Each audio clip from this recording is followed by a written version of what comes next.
अस्सलाम वालेकुम students. Hope आप सारे खैर से होंगे। जैसे आपको पता है कि हमारे फिर हॉलीडेज़ हो गई क्योंकि कोविड-19 की वजह से, तो इस चीज़ से इंशाल्लाह अब हम बाकायदा अपना मिड टर्म का कोर्स स्टार्ट करेंगे। हमने पहला जो फर्स्ट वीक है उसमें हमने जो फाइनेंशियल मैनेजमेंट की डिफिनेशन है, ऑब्जेक्टिव्स ऑफ फाइनेंशियल मैनेजमेंट और फंक्शंस ऑफ फाइनेंशियल मैनेजमेंट वो कर दिए। वीक 2 में हम आज का जो टॉपिक है that is forms of business या टाइप्स ऑफ बिजनेस, ये हमने ऑलरेडी किया हुआ है फाइनेंशियल अकाउंटिंग में। फाइनेंशियल अकाउंटिंग में हमने ऑलरेडी किया हुआ है, तो इसलिए मैं आपको जल्दी जल्दी सिर्फ बताऊंगा। आपने खुद करना है, आपने खुद भी कुछ करना है। आप इसको देख के बहुत आसान सब कुछ लिखा हुआ है इसमें। टाइप्स ऑफ बिजनेस में 3 टाइप्स ऑफ बिजनेस है। एक सोल प्रोप्राइटरशिप है, एक टाइप ऑफ बिजनेस एक पार्टनरशिप है और एक जॉइंट स्टॉक कारपोरेशन है। ये तीनों हमने किए हुए हैं। तो हम स्टार्ट करेंगे सबसे पहले टाइप्स ऑफ बिजनेस में sole proprietorship and it's characteristics. ठीक है। सोल प्रोप्राइटरशिप में क्या लिखा है? Sole proprietorship is a simple and oldest form of business. ये बहुत जो सोल प्रोप्राइटरशिप का मतलब है जो वन मैन बिजनेस करते हैं, वन पर्सन इज, जिसने एक पर्सन ने कैपिटल इन्वेस्ट किया अपने बिजनेस में। ठीक है ना। Sole proprietorship is a simple and oldest form of business organisation. ये बहुत सिंपल और ओल्डेस्ट फॉर्म है। Its formation does not require any complicated legal provisions like registration, etc. It is a small scale work as it is owned and controlled by one person. ये एक small scale work होता है जो, क्योंकि ये एक one person own करता है और कंट्रोल करता है, and operated for his profit. It is also known as sole ownership, individual partnership and single proprietorship. आगे जाकर डिफिनेशंस बताए गए हैं, आपने खुद देखना है। Following are some important definitions of sole proprietorship according to DWT Stafford. It is the simplest form of business organization which is owned and controlled by one man. One man इसको own करता है, ये DWT Stafford के मुताबिक। According to G Baker, sole proprietorship is a business operated by one person to earn profit. ये एक person operate करता है, sole proprietorship one person operate करता है, और किस पर्पस के लिए? To earn profit. कैरेक्टरिस्टिक्स इसकी क्या है? Following are the main characteristics of sole proprietorship. इसको खुद देखते जाए। कैपिटल इसमें कौन कंट्रीब्यूट करता है? One person. In sole proprietorship, the capital is normally provided by the owner himself. However, if additional capital is required, such capital can be increased by borrowing. एक ही person इसको इन्वेस्टमेंट करता है, capital provide करता है business को, लेकिन कभी कभी सिंगल पर्सन को दूसरी उसकी जरूरत पड़ती है कैपिटल की, तो इसलिए वो फिर किसी और से बोरो भी कर सकता है लोन के जरिए वगैरह। इजी डिसोल्यूशन का मतलब है डिसॉल्व होना, हल होना। चूंकि ये बहुत छोटा बिजनेस होता है, इसको बहुत आसानी के साथ हम इसको खत्म कर सकते हैं। The sole proprietorship can be easily dissolved, खत्म कर सकते हैं, as there are no legal formalities involve. एक पर्सन ओन करता है, आज इसको ताला लगा दो, बिजनेस बंद हो सकता है, और उसको शामिल नहीं होता तो इसको बंद कर सकते हैं इजिली। थर्ड है इजिली ट्रांसफरेबल। इसमें आप इजिली ट्रांसफर करते हैं एक पर्सन से दूसरे पर्सन की तरफ। Such type of business can easily be transfer to one another person without any restriction. Freedom of action, इसमें चूंकि एक पर्सन होता है, इसमें उसके पास फ्रीडम ऑफ एक्शन होता है। In sole proprietorship, single owner is the sole master of the business, therefore he has full freedom of to take action और डिसीजन। फिफ्थ लेकर फॉर्मेशन। इसका फॉर्मेशन बहुत आसान होता है। Formation of sole proprietorship business is easy as compare to other businesses because it does not require any kind of legal formality like registration. इसमें registration वगैरह की जरूरत नहीं होती, इसलिए बहुत आसानी से फॉर्म होता है। लीगल एंटिटी है ये। In sole proprietorship the business has no separate legal entity apart from the sole traders. ये आपको मैंने पहले बताया हुआ है, फाइनेंशियल अकाउंटिंग में हमने डिस्कस किया हुआ है कि सोल प्रोप्राइटरशिप में जो होता है, जो पर्सन होता है, बिजनेस वो सेम होता है, उनका अलग एंटिटी नहीं होती। Both the business and the owner are considered as one. ठीक है ना। लिमिटेड लाइफ होता है इसमें क्यों लिमिटेड लाइफ होता है? क्योंकि एक पर्सन अगर कुछ हो जाए इसको, तो सारा बिजनेस बंद हो सकता है। The continuity of sole proprietorship is based on good health और life of death of the sole owner. Management इसको कौन करता है? एक ही पर्सन होता है, उसको ही मैनेज करता है। In sole proprietorship the control of management of the business lies with the sole owner. Ownership कौन करता है? वही करता है। The ownership of the business in sole proprietorship is owned by one person. Profit कौन करता है? The single owner bears full risk of the business. Profit भी उसका और नुकसान भी सिंगल पर्सन का। The single owner bears full risk of business, therefore he gets total benefit of the business as well as total loss. Size इसका बहुत छोटा होता है। The size of the business is usually small. The limited ability and capital do not allow the expansion of the. क्योंकि बहुत छोटा होता है तो इसमें एबिलिटी नहीं होती ग्रो करने की, बिजनेस को एक्सपेंशन करने की। सक्सेस ऑफ बिजनेस किसके पास होता है? एक पर्सन के पास होता है, सिंगल ओनर के पास होता है। The success and goodwill of the sole proprietorship is totally dependent upon the ability of the sole owner. Secrecy इसमें क्यों होती है? सीक्रेसी का मतलब है कि इसमें एक पर्सन होता है, वो बिजनेस सीक्रेट्स अपने पास रख सकता है। जो सीक्रेट्स होते हैं किसी और को पास नहीं पहुंच सकती, क्योंकि सिंगल पर्सन होता है, वो अपने पास सीक्रेट रख सकता है, business secrets. Soul proprietorship can easily maintain the secrecy of his business. ठीक है। अनलिमिटेड लायबिलिटी है, क्योंकि ये एक पर्सन होता है, इसमें बहुत ज्यादा लायबिलिटी आ जाती है, नुकसान हो गया, सारा नुकसान उसका हो गया. A sole proprietorship has unlimited liability in case of insolvency of business. Even the personal assets are used by the owner to pay off the debts and other. ये मैंने आपको इस डिटेल से बताया है फाइनेंशियल अकाउंटिंग में कि अगर को नुकसान हो गया बिजनेस को, तो उस पर्सन का ना सिर्फ बिजनेस के जितने एसेट्स है वो चले जा सकते हैं, बल्कि उसके जो जाती एसेट्स है, जो क्रेडिटर्स है, उसको क्लेम कर सकते हैं अपने नुकसान पूरा करने के लिए. ठीक है ना. पार्टनरशिप भी इस तरह है, लेकिन फिर जॉइंट स्टॉक कॉर्पोरेशन में इस तरह नहीं होता. ठीक है, उसको कानून तहफ़्फ़ुज़ देता है. नाउ पार्टनरशिप क्या है? Partnership and characters. पार्टनरशिप लिखा, partnership is the second stage in the evolution of forms of business organisation. ये सेकंड टाइप ऑफ बिजनेस है.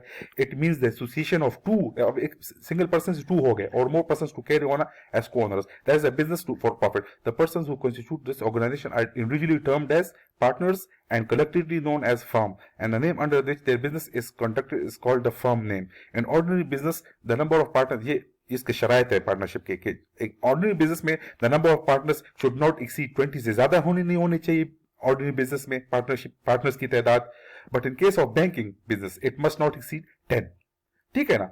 जो ऑर्डिनरी बिजनेस में 20 बंदों से ज्यादा, 20 पार्टनर से ज्यादा नहीं होने चाहिए, और जो बैंकिंग बिजनेस उसमें 10 पार्टनर से ज्यादा नहीं होनी चाहिए. ये पार्टनरशिप की शर्त है. This type of business organisation is very popular in Pakistan. Definition according to section 4 of the partnership act 1932. ये एक्ट 1932 अकाउंटिंग में मैंने आपको बताया था, पार्टनरशिप वजूद में आया है. According to section 4 of partnership act 1932, partnership is the relationship between persons who have agreed to share the profits of a business carried on by all और any of them acting for all.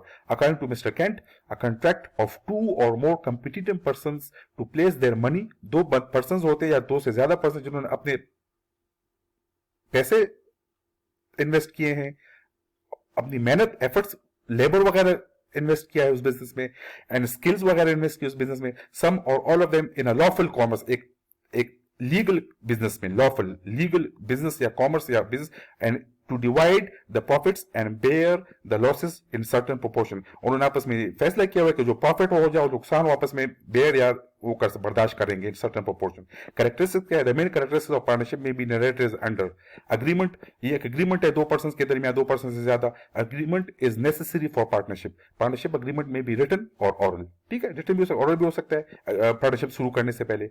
It is better that the agreement is in written form to settle the disputes. Audit कौन करता है? Audit क्या होता है? In partnership it is, if partnership is not registered, it has no legal entity. अगर partnership registered ना हुआ तो उसके मसले आ सकते हैं. It has no legal entity, उसके नहीं हो सकती. So there is no restriction for the audit of accounts.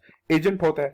Agent का मतलब यह है कि इस जो पार्टनर होता है एक दूसरे के लिए एजेंट के तौर पर काम करते हैं. ये मैंने अकाउंटिंग में बताया था. पार्टनरशिप में जो पार्टनर्स होते हैं एक दूसरे के लिए एक एजेंट के तौर पर काम करते हैं. Partnership every partner acts as an agent of another partner. Business partnership is a business unit and is a business is always forward. क्योंकि ये बिजनेस है, जो पार्टनरशिप होता है ये हमेशा बिजनेस मुनाफे के लिए होगा. जो एनजीओज वगैरह है, जो नॉन गवर्नमेंट ऑर्गेनाइजेशंस है, वो डोनेशन या उस पर काम करते हैं, चैरिटी वगैरह पे. तो इस तरह इसमें नहीं होता, इसमें हम चैरिटी वगैरह नहीं कर सकते. Is a business unit and the business is always for profit. It must not include club और चैरिटेबल ट्रस्ट्स. ठीक है ना. क्लब या चैरिटेबल ट्रस्ट इसमें शामिल नहीं होंगे. ठीक है. Setup for welfare. कॉर्पोरेशन है ये दो पार्टनर्स के दरमियान. ये सारे कैरेक्टरिस्टिक्स है पार्टनरशिप के. In partnership mutual corporation and mutual confidence is an important factor. Partnership can not take place without corporation. Dissolution. ठीक है ना. Partnership is a temporary form of business. Same again ये टेम्पररी फॉर्म ऑफ बिजनेस. अगर एक partner कुछ हो जाए, हादसा आ जाए वगैरह, तो पार्टनरशिप बंद हो सकता है. Partnership is a temporary form of business. It is dissolved if a partner dissolve हो जाएगा, खत्म हो जाएगा, पार्टनर लीव्स, डाइज और declares bankrupt. Legal entity. Partnership has no separate legal entity from its members and vice versa. Same as the so partnership. Partnership में भी जो business है और पार्टनर्स में कोई डिफरेंट नहीं है, सेम लीगल एंटिटी है. They don't have the separate, no separate legal entity from its members and vice versa. Management कौन करता है? In partnership, all the partners can take part or participate in the activities of the business. Management. Sometimes only a few persons are allowed to manage the business. ये पहले भी मैंने account में सब कुछ बताया, इसको देख के आप खुद. ठीक है ना. नंबर ऑफ पार्टनर्स देकर लिखा हुआ है. In partnership there should be at least 2 partners. 2 partners का होना तो जरूरी है पार्टनरशिप के लिए. But in ordinary business the partners must not exceed 20. Ordinary business में 20 पार्टनर से ज्यादा नहीं होने चाहिए एक्सीड. और जो बैंकिंग बिजनेस उसमें 10 पार्टनर से ज्यादा नहीं होने चाहिए. प्रॉफिट एंड लॉस डिस्ट्रीब्यूशन आपस में तय करेंगे. आपस में the distribution of profit and loss among the partner is done according to their agreement. कि प्रॉफिट और लॉस किस तरह आपस में तकसीम करेंगे, यूं आपस में बैठेंगे और फैसला करेंगे. रजिस्ट्रेशन. ठीक है ना. Many problems are created in case of, अगर रजिस्ट्रेशन ना करो तो बड़े मसले पैदा हो सकते हैं, इसलिए फर्म को या कंपनी को रजिस्टर करना जरूरी है. So to avoid this problems partnership must be registered. Relationship में लिखा हुआ है partnership because can be carried on by all partners और any of them can do the business for all. आपस में एक relationship. Share in capital. Share in capital का मतलब है इसमें कौन कैपिटल शेयर इन्वेस्ट करेगा पार्टनरशिप में. अगेन ये डिपेंड करेगा अग्रीमेंट पे. दोनों पार्टनर जितने भी पार्टनर आपस में बैठेंगे, जरूरी नहीं है कि मैं भी पैसे दूं, मैं सिर्फ स्किल दूंगा और एक और पार्टनर वो पैसे इन्वेस्ट करेगा तो मैं भी पार्टनर बन जाऊंगा. ठीक है ना. अगर मैं सिर्फ स्किल प्रोवाइड करूं तो भी मैं पार्टनर बन गया. ठीक है ना. According to the agreement every partner contributes his share of capital. Some partners provide only skills. लिखो according to the agreement every partner contributes his share of capital. Some partners provide only skills and ability to become a partner of business and earn profit. Transfer of rights है. In partnership no partner can transfer. ये पहले बताया होता कि आप अपने shares को दूसरे बिजनेस में ट्रांसफर नहीं कर सकते हैं दूसरे पार्टनर की इजाजत के बगैर. आप शेयर को ट्रांसफर नहीं कर सकते. In partnership no partner can transfer a share और rights to another person without the consent, इजाजत of all partners. Unlimited liability भी मैंने 10 दफा कहा कि सोल प्रोप्राइटरशिप में और पार्टनरशिप दोनों में अनलिमिटेड लायबिलिटी है. लिमिटेड लायबिलिटी सिर्फ और सिर्फ जॉइंट स्टॉक कॉर्पोरेशन में आता है. In partnership the liability of each partner is unlimited. In case of loss, the private property of the partners is also used up to pay the business debts. Joint stock company की definition है. A joint stock company is a voluntarily association of persons to carry on the business. It is an association of persons who contribute money which is called capital for some common purpose. These persons are members of the company. The proportion of capital to which each member is entitled is a share, and every member holding such share is called shareholders, and the capital of the company is known as share capital. Definition: a joint stock company as an artificial person है. ये मैंने आपको बताया था joint stock company में जो एक artificial person created by law है. लॉ क्रिएट करता है having separate legal entity.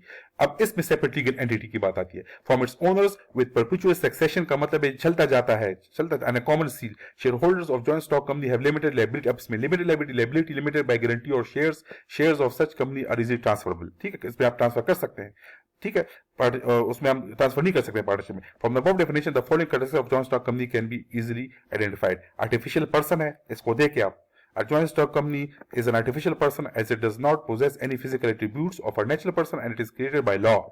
Thus, it has a legal entity separate from its members. Separate legal entity. Again, being an artificial person, a company has its own legal entity separated from its members. It can own assets or property. It enters into contract. छोड़ this. Perpetual existence वही बात. ये चलता जाता है. ये बहुत बड़ा बिजनेस होता है. इसका जो सक्सेशन है ये आप एक दिन के लिए नहीं होता. ये बहुत अरसे के लिए होता है. Company once formed continues to exist as long as it is fulfilling all the conditions prescribed by the law. वो अगर law को फुलफिल करता जाएगा, कानून को नजर में रखेगा तो चलता जाएगा. एग्जिस्टेंस वो चलता जाता है. Limited liability of share holders है. इसमें लायबिलिटी लिमिटेड हो जाती है क्योंकि शेयर होल्डर्स बहुत ज्यादा हो जाते हैं, तकसीम हो जाते हैं लायबिलिटी. तो लायबिलिटी क्या हो जाती है? लिमिटेड हो जाती है. कॉमन सील है ये कॉमन सील है आपस. ठीक है. इसको भी इसका अपने कॉमन सील होता है. आर्टिफिशियल पर्सन है तो ये आर्टिफिशियल पर्सन दूसरे बिजनेस के साथ अग्रीमेंट कर सकता है. ठीक है. ठीक है. इसकी अपनी कोई फिजिकल वो नहीं है लेकिन चूंकि इसकी कॉमन सील है इस पे हम वो कर सकते हैं. ठीक है ना.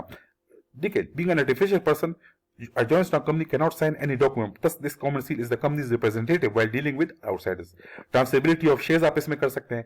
Capital, a joint stock company can raise large amount of capital by issuing its shares. आप इसमें बहुत ज्यादा कैपिटल पैदा कर सकते हैं अगर आप अपने शेयर्स को इशू कर देंगे. जॉइंट स्टॉक कॉर्पोरेशन में ही सिर्फ शेयर इशू करते हैं. मैनेजमेंट इसमें कौन करता है? Joint stock company has a democratic management which is managed by the elected representative. बताया था मैंने. Of share holders known as board of directors.